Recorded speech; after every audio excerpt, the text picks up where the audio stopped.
teman kita orang Wahabi, imsak itu bid'ah. Baik. Kullu bid'atin dhalalah wa dhalaalatu fin nar. Setiap bid'ah itu sesat dan orang yang sesat pasti jurusannya kemana? Ke neraka. Ayo. Ini yang di depan saya yang suka ngomong imsak, neraka. Kencem banget ya Allah, kencem mau imsak doang masuk neraka. Ini kayak puasa kalian. La ilaha illallah. Memang gini, kalau orang-orang awam menerjemahkan kalimat imsak itu apa Pak? Udah masuk waktu puasa, jadi udah kagak boleh makan, kagak boleh minum. Itu pengertian orang awam, bukan Pak? Bukan. Jadi gini, waktu menjelang subuh, ya, waktu menjelang subuh itu namanya as-sahar. Apa Pak? As-sahar. Sahar itu namanya, bukan imsak namanya. Jadi waktu menjelang subuh, ubayyidu tulu'il fajri, menjelang waktu masuk waktu subuh itu disebut dengan sahar. Apa Pak? Sahar. Nah itu. Lalu dari mana asal usul imsak nih? Ini biar Bapak paham. Dari mana sejarahnya? Ada yang tahu? Kenapa kok di Arab itu nggak ada? Zaman Rasulullah nggak ada, zaman sahabat nggak ada, imsak nggak ada. Nggak ada. Jadi ceritanya begini. Dalam sebuah hadits yang diriwayatkan oleh Al-Imam Al-Bukhari, sahabat Zaid bin Thabit itu sahur bareng dengan Rasulullah. Sahur bareng. Begitu sahur bareng beres, sholat sunat berjamaah sampai masuk waktu subuh. Nah, Sayyidina Anas bin Malik nanya ke sahabat Zaid bin Thabit, wahai Zaid bin Thabit, dari waktu sahur ke waktu subuh itu kira-kira waktunya berapa lama? Dijawab oleh Zaid bin Thabit, qadru khamsina ayatan, kira-kira kita membaca 50 ayat. Paham? Jadi jarak Rasulullah sahur ke subuh itu kalau dilacak jaraknya adalah kira-kira kita membaca berapa ayat? 50 ayat. Nah, supaya masyarakat hati-hati, enggak kebablasan makan, ulama Nusantara, ulama Indonesia mikir bagaimana ya caranya ya buat ngasih tahu nih, buat diumumin nih di masjid-masjid kalau jangan sampai kebablasan makannya, karena waktu subuh udah dekat, udah mepet. Kalau kita patokan pakai hadis tadi yang berapa ayat, bingung. Bapak-bapak, ibu-ibu, sebentar lagi subuh. Jadi patokannya 50 ayat.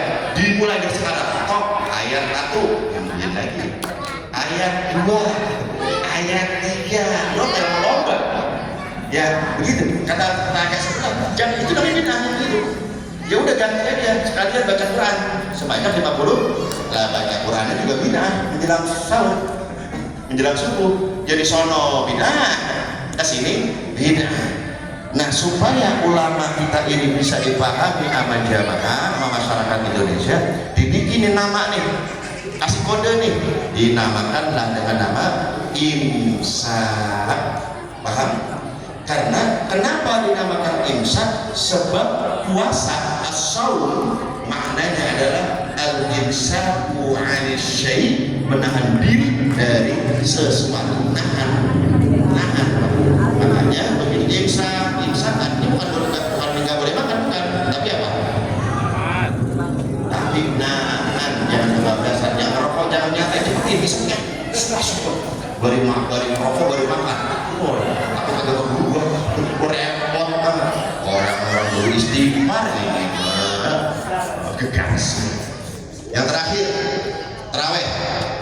Man shoma Ramadhana imanan wa hisaban, man qama Ramadhana imanan wa hisaban, ghufira lahu ma taqaddama min dhanbi. Barang siapa yang menghidupkan malam Ramadan dengan penuh keimanan dan mengharapkan pahala dari Allah, ghufira lahu ma taqaddama min dhanbi, Allah ampuni dosa-dosa. Jadi itu keutamanya.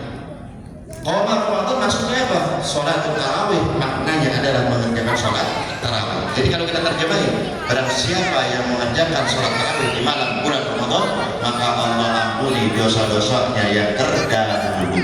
Jadi kalau saya tanya, apa keistimewaan salat tarawih? Menghapus dosa. Sekarang saya tanya, ini pernah saya tanyain, Mudah-mudahan ingat. Apa hukum sholat tarawih? Sunnah. Ada yang bilang wajib, ngaco itu. Ada yang bilang bid'ah. Kalau sholat tarawih bilang Syiah. Syiah itu nggak ada tarawih, bid'ah. Menurut orang Syiah kan kita bukan Syiah, Sunni. Belah. Apa hukum sholat tarawih? Orang anja. Apa hukum sholat tarawih? Keutamaannya apa? Menghapus. Bapak punya dosa. Maka sholat tarawih hukumnya sunnah lagi. Ulangi biar berpikir nih, pakai lapar ini kulitnya.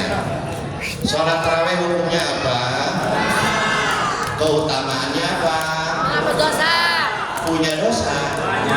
Hukum bertaubat dari dosa wajib. Jadi kalau yang merasa punya dosa, sholat tarawih bukan lagi sunnah, tapi jadi kalau ada teman kita lagi warang diri, lagi orang pada tarawih, punya dosa, dosa. Kita ini sering kejebak dengan istilah sunnah-sunnah mulu, Pak. Lu nggak pakai sholat tarawih? Yang paling adalah puasanya, puasa. Ngomong, eces lah, tong, lu dengerin. Namanya sholat tarawih keutamaannya menghapus dosa. Saya banyak banget dosa saya. Maka untuk menghapus dosa saya adalah salah satunya dengan cara mengerjakan sholat tarawih. Sholat tarawih gimana gak hebat, Pak? Hebat sholat tarawih. Bulannya khusus, waktunya khusus. Bulannya bulan apa? Sekarang bulan apa? Bapak boleh, Pak? Habis kumpul bubar Bapak sembahyang tarawih. Lu sembahyang apa? Tarawih. Lah, bulan waktunya udah Pak, sabar. Lah, orang PA kali itu.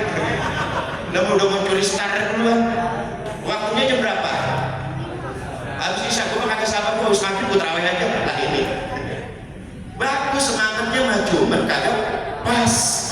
Waktunya khusus, bulannya khusus. Ini menandakan sholat ini sholatnya khusus. Yang mengerjakannya pun pasti orang-orang yang khusus. Ingat sini, yang ngaji di sini sampai ke teman-temannya, sampai ke keluarganya, berangkat ke masjid sembahyang tarawih. Makanya kata-kata tarawih dikaitkan dengan imanan.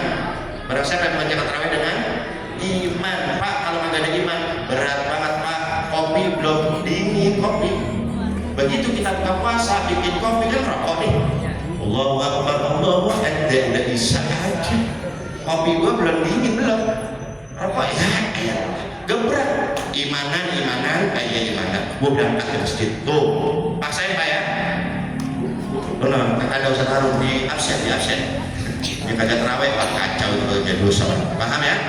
Jadi gua bekal tadi sahur. Apa suhur?